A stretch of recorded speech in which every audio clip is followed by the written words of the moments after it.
আজকে খুব উৎকৃষ্ট মানের এখানে কথাবার্তা হয়েছে। স্থানের বিষয়ে আপনাদেরই ডিসিশন নিতে হবে, আমরা এটা চাপিয়ে দেব না। এবং আমার মনে হয় যদি সেটা করা যায় নট ব্যাড, কিন্তু রেসপন্সিবিলিটি আপনাদের নিতে হবে। সেটা যদি নেন, বিভিন্ন সাব কমিটি হবে আমি যা দেখলাম, এবং সেটা নিয়ে ইমিডিয়েটলি এটার একটা ডিসিশন নিন যাতে ডিলে না হয়। সবাইকে অসংখ্য ধন্যবাদ, নমস্কার, জয় হিন্দ। তার যথার্থতা কিন্তু আপনারা এখানে আপনাদের কথাবার্তার মাধ্যমে তার পরিচয় আপনারা দিয়েছেন। অত্যন্ত মূল্যবান কথা আপনারা রেখেছেন, নোট ডাউন করেছেন আমাদের আধিকারিকরা। বিভিন্ন বিষয় এসছে, কিন্তু বই যাদের জন্য লেখা, এখানে একটা আমার মনে হয় যাদের জন্য লেখা তারা কিন্তু ক্রয় করেন। বই আমরা লিখছি, বিভিন্ন লেখক লেখিকারা ওনাদের নিজেদের যে ভাবনা চিন্তা সেটা লিখছেন, কিন্তু চাহিদা আছে কি না আজকে কিন্তু একটা প্রশ্ন চিহ্নের মুখে। আগে বুঝতে হবে যে বই বিক্রি হবে কিনা। তার জন্য আমাদের সবাই মিলে, আমাদের এখানে লেখক, কবি, প্রকাশক, বিক্রেতা সবাই আছেন এখানে, কিন্তু আমাদের মূল দায়িত্ব হবে সেই আকৃষ্ট করার যে একটা দায়িত্ব, সেটা খুব দরকার। আমি বারবার গতবার যে বইমেলার উদ্বোধন হলো সেখানে আমি বলেছিলাম যে আগে যখন আমি দেখতাম কোথাও কোনো গিফট নিয়ে যাওয়া, সেখানে আগে আমরা বই কিনে নিয়ে যেত, আর এখন ফুলের তোড়া নিয়ে যায় বা অন্য কিছু নিয়ে যায়। তো যে গিফটটা যদি বইয়ের দোকান থেকে যদি বইটাও কিনে, অনেকে কারোর জন্মদিনেও বই উপহার করতো, দিত, এখন কিন্তু সেটা দেখা যায় না। বিয়ে উপলক্ষেও আমাদের বাড়িতে এখনও, আমার বিয়ে উপলক্ষে যে বইগুলো এখনও সুরক্ষিতভাবে আমার যে আলমারি আছে সেখানে আছে। তো এই ব্যবস্থাটার মধ্যে একটা খামতি আছে। লিখলাম আর বিক্রি হলো না, বা বই মেলাতে আমরা গেলাম, গিয়ে ঘুরলাম, কতক্ষণ পরে একটা দুটো বই কেনার জন্য কিনলাম আর ঘরে সাজিয়ে রাখলাম, লাভের লাভ কিচ্ছু হবে না। এটা কিন্তু একটা সামাজিক, আমি বলবো একটা অবক্ষয়, বিরাট একটা অবক্ষয়। সেইটাকে আমাদের সবাই মিলে কিন্তু পরিশ্রম করতে হবে, তবে গিয়ে লাভের লাভ হবে। আদারওয়াইজ প্রচুর পয়সা খরচ করে বইমেলা হলো এবং উদ্বোধন হয়, বইয়ের শেষ দিনও, বইমেলার শেষ দিনও সেখানে কথাবার্তা হয়, বিভিন্ন সাজেশন এসছে, খুব ভালো সাজেশন আমি বলবো।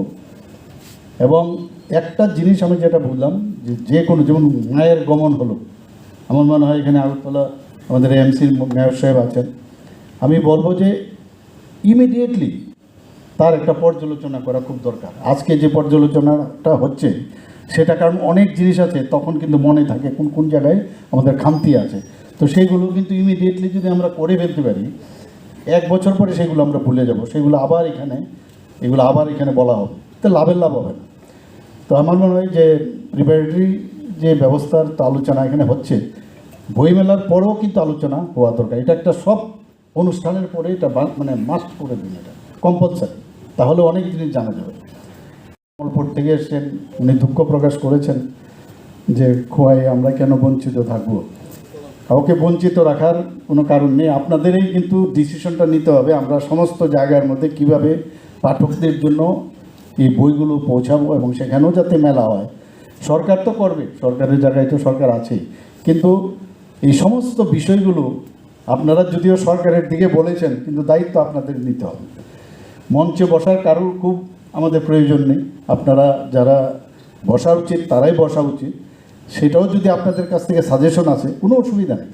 মোদ্দা কথা হচ্ছে যে সমাজের জন্যই আমরা কাজ করছি, সমাজে যা যা দরকার সেইভাবে যদি আমরা একটা পরিবর্তনও আনতে পারি। স্থানের বিষয়ে আলোচনা হয়েছে, থিমের বিষয়ে কিন্তু আলোচনার কোনো এখানে কথা হয়নি, এবারের থিম কী হবে সেই বিষয়গুলো দেখা উচিত। এখানে বিস্তারিত আলোচনা হয়েছে, আমি যদি মাঝখানে আবার একই জিনিস এটাকে আবার রিপিট করি খুব ভালো হবে না। আমি এতটুকুই বুঝবো যে বুক ফেয়ারের এবার 43তম বুক ফেয়ার, সেটা যেন সর্বাঙ্গীন সাফল্য হয়, সেটা ইম্পর্ট্যান্ট। এখানে ডিফারেন্ট লাইন ডিপার্টমেন্ট আমাদের আছে, তারা তো সহযোগিতা করে, কিন্তু আপনারাই কিন্তু আসল লোক, যারা নাকি এটাকে যদি বলা হয় যে যে রস বইয়ের পড়া এবং বই তৈরির যে রস, সেটার প্রকৃত অর্থে যদি তার ব্যবহার মানুষের মধ্যে করা যায়, ইয়াং জেনারেশনের মধ্যে করা যায়, তবেই গিয়ে লাভের লাভ হবে। আমি বই মেলা অনেক সময় লাইব্রেরির সাথেও তুলনা করতে পারি। একটা লাইব্রেরিতে গেলে সব ধরনের বই পাওয়া যায়। আমরা বীরচন্দ্র লাইব্রেরিতে ছোটোবেলায় যখন দেখতাম বইয়ের, আমরা সকালবেলা, আমি সবসময় বলি যে রবিবারে নতুন বই তখন বিক্রি হতো, সেখানে ভোর 4টের সময় 4:30টার সময় গিয়ে আমরা বসে আছি। তো সেখানে ইট দিয়ে রাখতাম যাতে আমার লাইন আছে সেই রকম এটা বেশ। তো মানে দরজাটা খোলা মাত্রই আমরা ভিতর ঢুকে যেতাম। তো ওই রকম আগ্রহ কিন্তু এখন দেখা যায় না। কিন্তু যেটা বললো একজন, যে এটা চ্যালেঞ্জ এখন আমাদের সোশ্যাল মিডিয়ার জগতে, ইন্টারনেটের কারণে এটা একটা চ্যালেঞ্জ। এই চ্যালেঞ্জকে রেখে বইকে কিন্তু আমরা কোনো অবস্থায় অবহেলা করতে পারবো না। এখানে সাজেশন এসছে, আমিও সেটা ভাবছিলাম যে স্কুলের যারা ছেলেমেয়েরা আছে তাদেরকে যদি বইমেলাতে আনা যায়, এটাকে যদি একটা ম্যান্ডেটরি করা যায়, সেটাও কিন্তু লাভের লাভ হবে। এবং শিক্ষকেরও উচিত তাদের আনার আগে তাদেরকে বোঝানো যে বইয়ের কি প্রয়োজন। তাহলে গিয়ে ওরা বুঝবে যে বইমেলাতে যাচ্ছি কেন, বই কেনার আগ্রহ জাগবে। এবং যিনি লিখেছেন তার যে আসল উদ্দেশ্যটা কি, সে কী বলতে চেষ্টা করেছেন, সেটা বিভিন্ন মানুষের বিভিন্ন মত, বিভিন্ন ধরনের। পাঠ্যপুস্তক বাদ দিলে বাকি আসল হচ্ছে এসেন্স অফ দ্য মানে বুকস, সেটা জানতে পারলে, সেটাকে বুঝাতে পারলে খুব লাভের লাভ হবে। আমাদের সবার দায়িত্ব সেটা। আমরা এই বিষয়ে কিন্তু কথাবার্তা কেউ বলি না। স্কুলে যারা টিচাররা আছেন তাদের কাছেও আমি বলবো যে এই কথাটা আপনারা, আমার আধিকারিকরা যারা আছেন তাদের বলবেন যে স্কুল কলেজ তারা যদি আসে, এবং আমি এটাও বলবো যে বইগুলো যদি স্কুলে বা অনেকগুলো আজকাল ক্লাব আছে, সংঘ আছে, তাদেরকেও প্রতি বছরই পুজো হয়, পুজোর পরেই বইমেলা হয়, তারাও কেন বই কিনবে না? যদি বিভিন্ন ক্লাব সংঘ তাদেরকেও যদি এই বইমেলার থেকে বই কেনার একটা অভ্যাস করানো যায়, আপনারাও কিন্তু বই কিনুন, আবেদন করুন। তখন তাদের যে চাঁদা তারা তুলেছেন তার থেকেও কিন্তু বইয়ের দিকে যুগে তার ক্লাবেও কিন্তু বইটুই রাখার ব্যবস্থা আছে। তো সেইভাবে যদি করেন আমার মনে হয় বইয়ের বিক্রির ভলিউমটা অনেক বাড়বে, এবং বিভিন্ন যেসব আমাদের সাব ডিভিশনগুলো আছে সেখানেও বইয়ের মেলার আয়োজন করা উচিত।